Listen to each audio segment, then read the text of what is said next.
Hi mga sis, wake up at kain tayo ng mga 1 o'clock kasi gutom ang diabetic. Tapos yaw-yawan tayo with apritadang chicken na maraming patatas, na maraming green peas, na maraming carrots. Kain tayo. Habhab muna tayo. Maganda ang ating topic for today.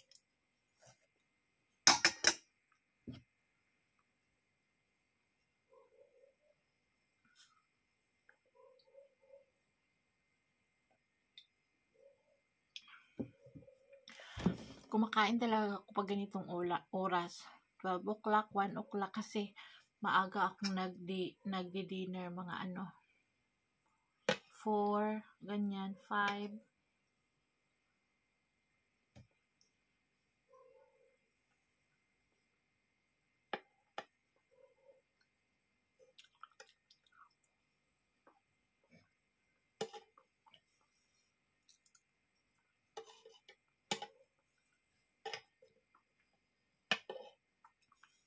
Nalagyan ko siya ng ketchup.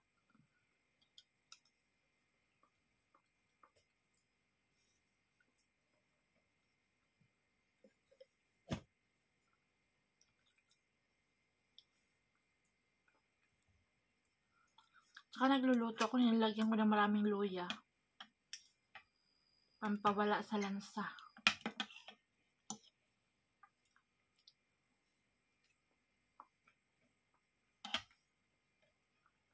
Yung mga kasama ko tulog na lahat. Ako lang yung wakwak.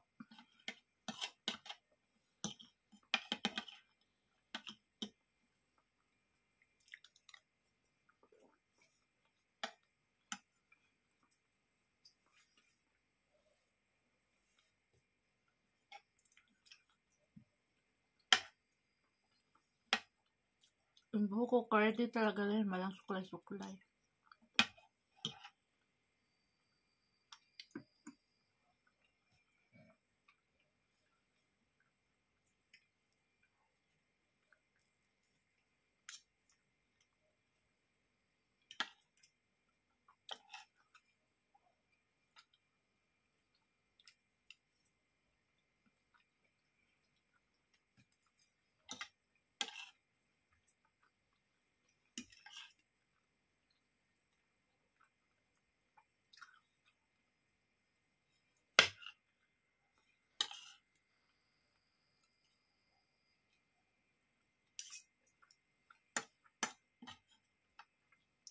POV, may nag-message sa akin. Parang hindi ko na makita yung mukha ko eh. Madam, bakit pa kayo nag-i-stay dyan sa asawa mo na tamad man yan?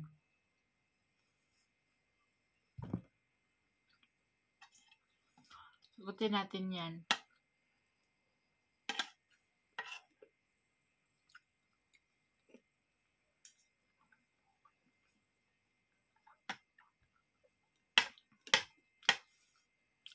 Message siya sa akin.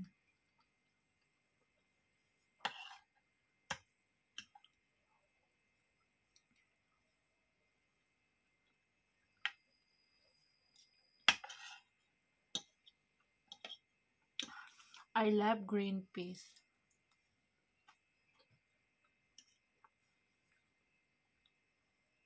Carrots as well. Patatas as well.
Madam, bakit kayo nag-stay dyan sa asawa mo na tamad man yan?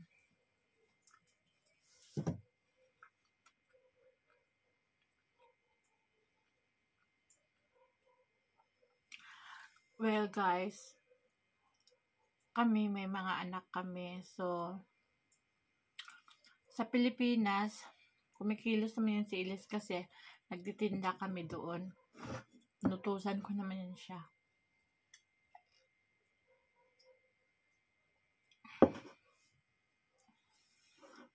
Yun nga, sasabihin ko sa kanya na babalik tayo sa Pilipinas. Sabi niya, kaya pa ba natin ngayon magtrabaho na may edad na tayo, may mga sakit tayo, lahat sa Pilipinas bayarin, lahat dito left and right bayarin ng mga bills. Sabi ko, magsipag tayo. Kung kaya natin dati, sisipagan natin ngayon, sabi ko. Si Elias dito sa bahay is driver talaga yan siya. May sasakyan yung sister-in-law ko. Kung sino-sino dito ang mga sister niya pupunta sa bayan, mamili ng groceries, yung mga ganyan, mga harina, mga sibuyas, sako-sako, asukal, siya yung tatawagan, driver, kumbaga family driver, walang sweldo. Ano lang, gasolinahan lang yung sasakyan nila. Kumbaga, yung sasakyan nila is family for family talaga, yung kung sino yung pupunta sa ganito, ganyan, tatawagan siya. Kaya kapag ako nakapunta sa ganito, ganyan, free din akong gumamit ng sasakyan.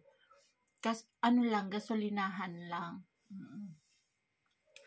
Tapos, si Elias kasi kung bakit ganyan siya, hindi siya nagsisikap is lumaki talaga siyang ganyan lang. Ganyan lang. Minamahal siya ng kapatid niya, ng nanay niya ng sobra. Sobra ang pagmamahal na talagang, di ba pag sobra, hindi na maganda. Yung tama lang, walang kulang, walang labis.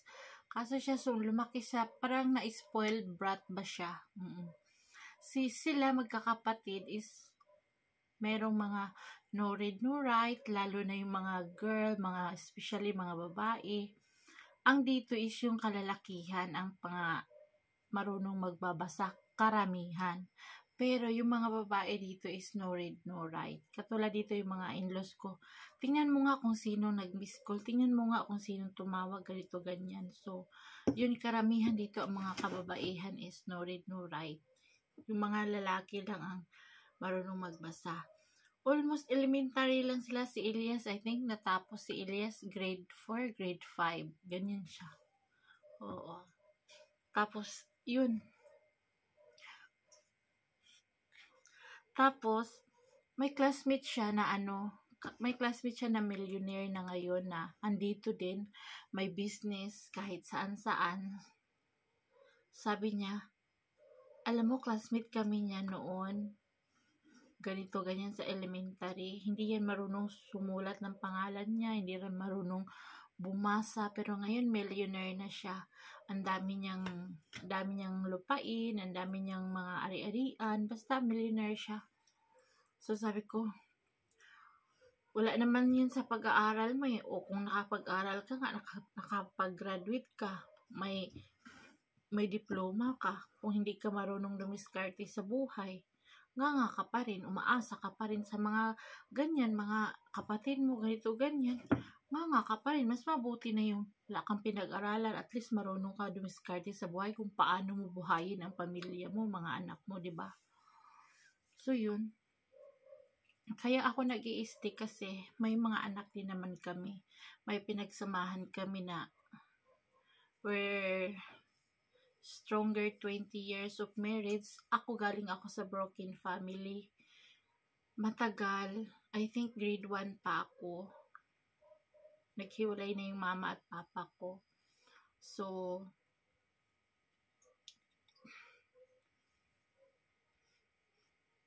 nung pag-uwi ko sa Pilipinas, bitbit ko si Myra at saka si Sammy. Wala silang ibang bukang bibig kundi papa. So, yun si Myra gustong umuwi dito sa Pilipinas. ano na rin sa pinag-usapan ng sister-in-law ko, may pinag-usapan kami tungkol sa mother-in-law ko. So, ngayon, namatay na siya. So, may nabasa ko sa comments na, Rosana, patay na yung mother-in-law mo. Ikaw naman ang umuwi. Alagaan mo naman yung mama mo. Yes, I will. Pero, nasa tamang nasa tamang balanse, nasa tamang timing yan. Ibibigay yan ni God. Alam ko, I'm praying na ganyan, marami akong dinadasal para sa family ko, sa probinsya, family ko dito. So, yun. Ayaw ko yung anak ko na, hindi naman natin ibig sabihin na lumaki sila na yung mawalay sa papa nila. Buhay pa naman yung ama nila. Gusto ko na,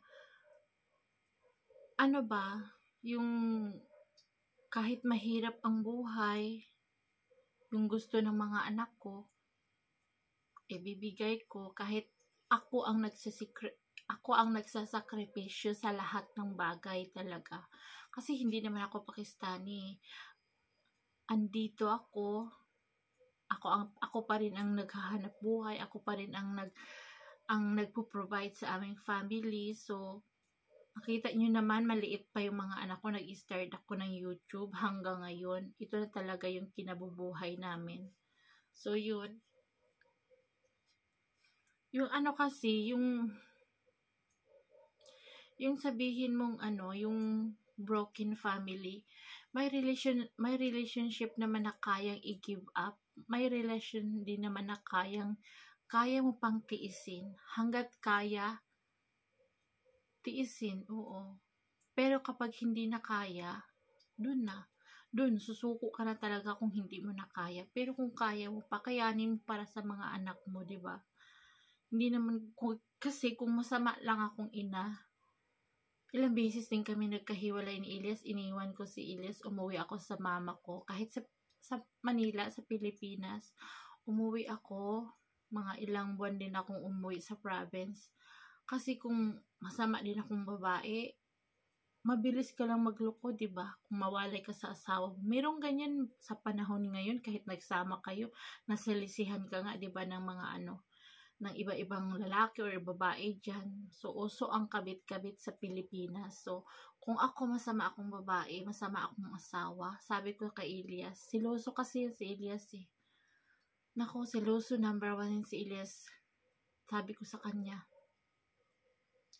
alam mo, magsilos ka, matagal na tayong nagsama. Kung may gagawin akong masama, matagal na. Matagal na kitang iniwan kung ganito, ganyan ang iniisip mo para sa akin. Ako nga, pupunta lang ako sa baba, sa garden namin, magtutubig ako doon. Sabi ko, hindi lang ako makapagpaalam ha. Ano na yan siya, nagganda uwaga na yan sa silip ng silip. Sa may tawagan mo yung mama mo, saan na siya, ganito, ganyan. Kunwari siya, punta na siya doon sa taas, silip-silipin niya ako, nandun ako sa sa baba. Iniisip niya, saan ako pumunta, baka sa kabilang bahay, kapitbahay na may mga lalaki doon. Ganyan ang isip ni Ilyas.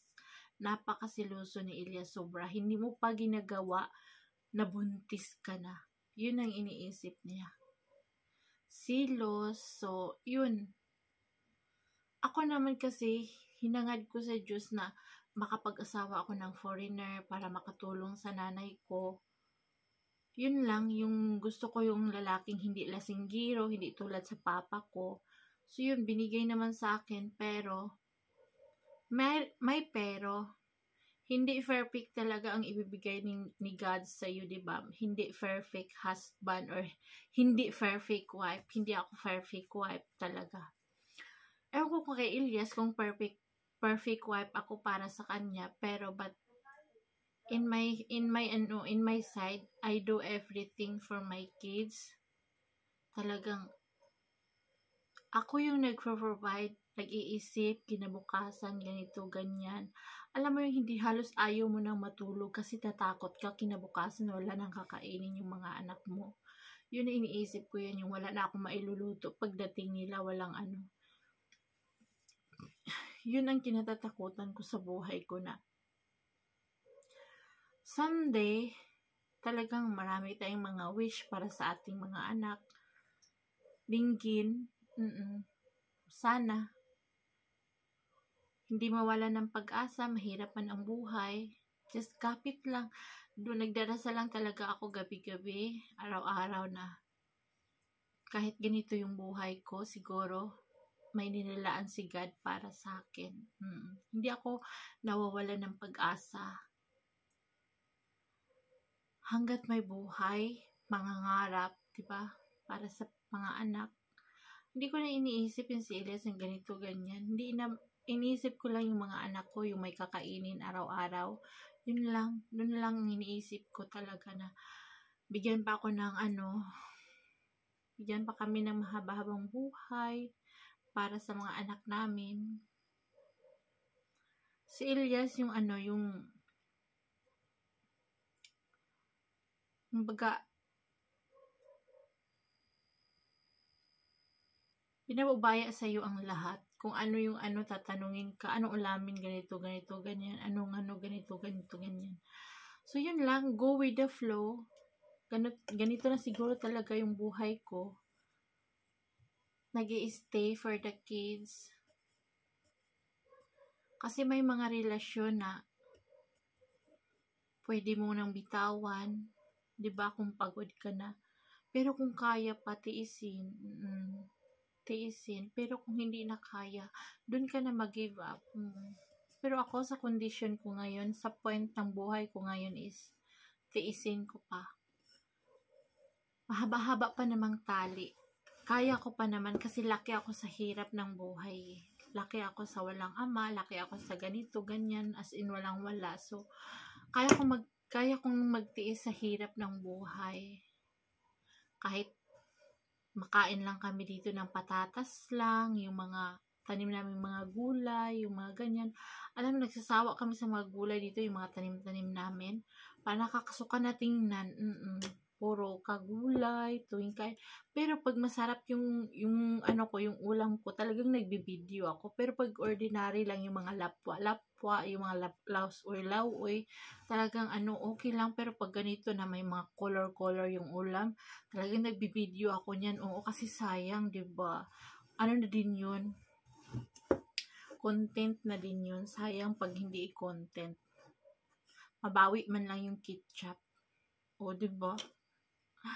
Diyos ko, Mio Marimar. Yun lang, guys. Yung aking cinder. Little cinder from America. Sabi niya, bakit ka nagtitiis sa asawa mong tamad? Yun, for my kids. To keep the family stronger. Talagang strong ka din as a mother to show your kids. Diba? Yun. Hanggang sa mag-asawa ang mga bata, hanggang sa makita mo yung apo mo. Happy tayo mga mother. Makita natin yung mga anak natin na they have their own family. Okay na sila. So, that's it. The role of a mother. Talagang ganyan. Life is beautiful. Life is grateful. Life is blissful every day. Diba? Because of our blessings, and everyday gazing is a blessings. Diba? Thank you for watching and subscribe our YouTube channel. Abangan ng ating next topic. Bye!